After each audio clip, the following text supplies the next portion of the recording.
Hi, I'm Cassie Wilson, and you're watching Transit Talks. Today I'm here with Councilor Candace Avalos. We are on the FX2 it goes all the way up Division to my house at 122nd Division. I'm excited. headed from City Hall in Portland. Yep. Yeah, what is the feasibility of using transit as a city councilor?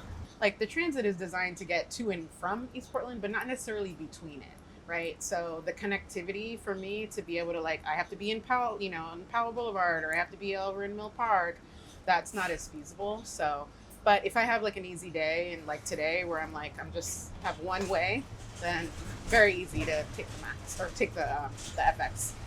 What are transportation options like for your constituents who can't or don't drive? In my district, we have a lot of young working families. We have over 40% of the city's children, the entire city's children, live just in District 1. Oh, wow. And the economic disparity between our district and the others is literally a $30,000 disparity. Every other district's making $90,000 in yearly income. We're at 60. So when you think about that combination of factors, right, we've got a lot of people who are lugging around their kids. They're working these lower wage jobs. So when you add in this other layer of needing to take transportation, a lot of them need to do it just because simply they don't have a car. What would you like to see improved about bus stops across Portland? I would love to restart the Rose Lanes project. That was something that former Commissioner Chloe Daly started and made a big difference. And I felt that impact when I was living in inner Northeast and taking that 12 bus. And those were starting to get implemented, and it was affecting the speed. So I would love to revive that program again.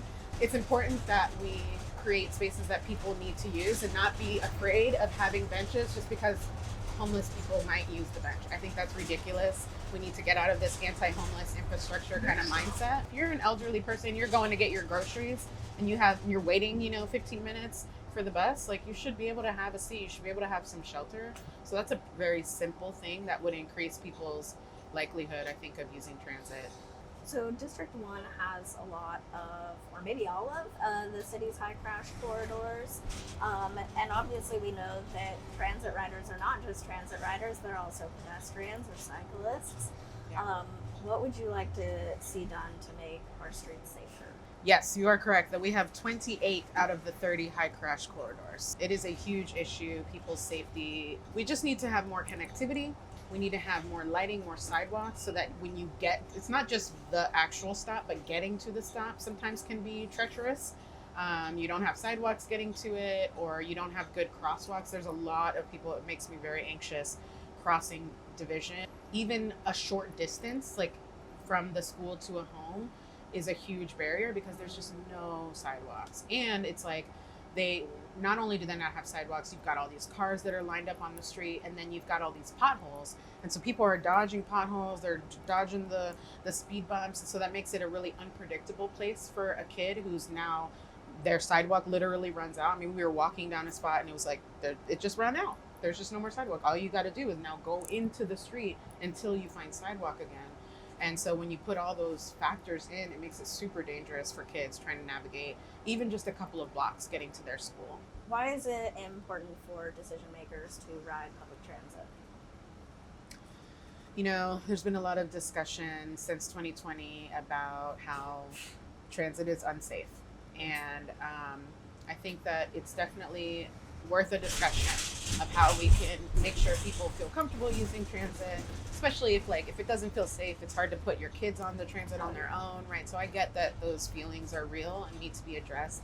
And also, sometimes those narratives can just kind of get away from you if you just don't actually get on the bus, right? If you're just literally not on it, you don't get to feel what everyone else is feeling, and you lack perspective. So it's really important. I'm not saying ideally every counselor would actually use it as a regular tool, but even if it's not your regular means of commuting, you need to get on the train, on the Max every now and then so that you can experience what people are experiencing.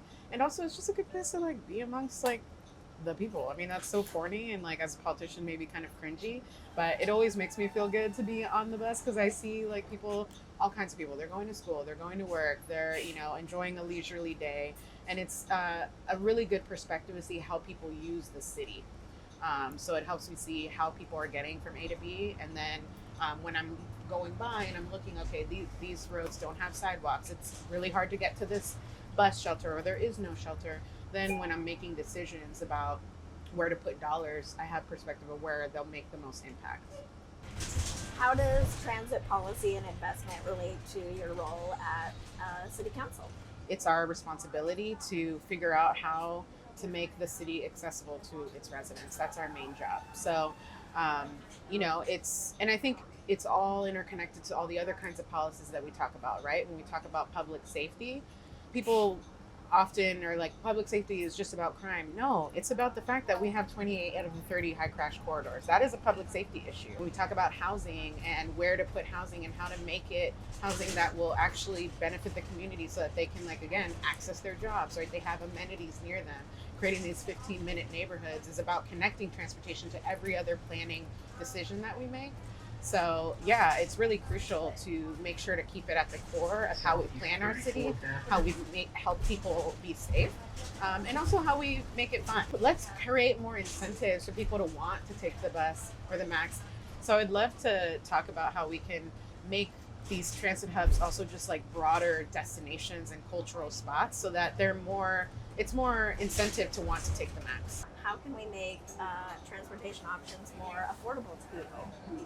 Transportation is such a huge family expense. Like after rent, transportation is like, I think second or third. Highest, Is it the second?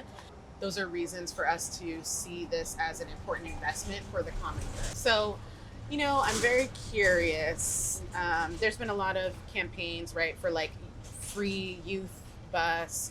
There's been a lot of discussion around like what percentage of like TriMet's operating budget actually comes from fares, and would it be worth it to fill that gap with something else and then just make it free? Like, if we could just make, like, I know there's a whole big debate on should we make it free or should we have more service? And I'm like, why not? Why not both? Why do we have to choose? Like, we can have good things, right?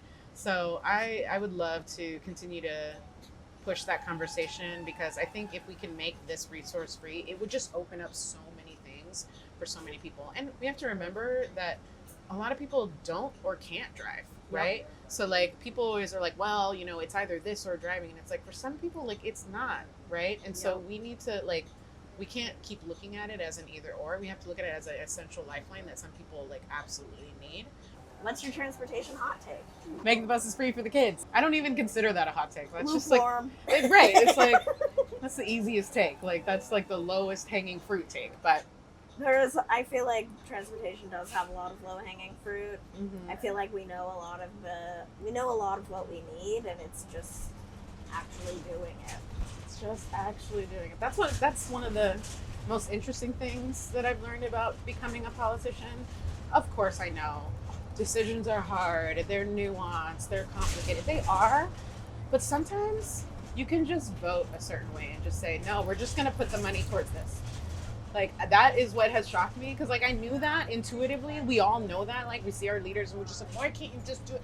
You really can sometimes. It really is just political will and just deciding how to use our resources better. So use our resources better and make transit available to youth.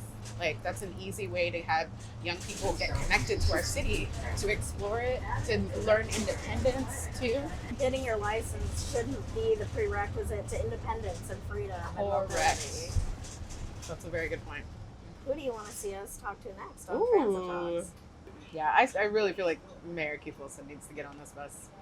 I really would love to hear his take, because, he did kind of run on a platform about transportation equity, and I'd love to hear what his vision is for how to make it more accessible to Portlanders. So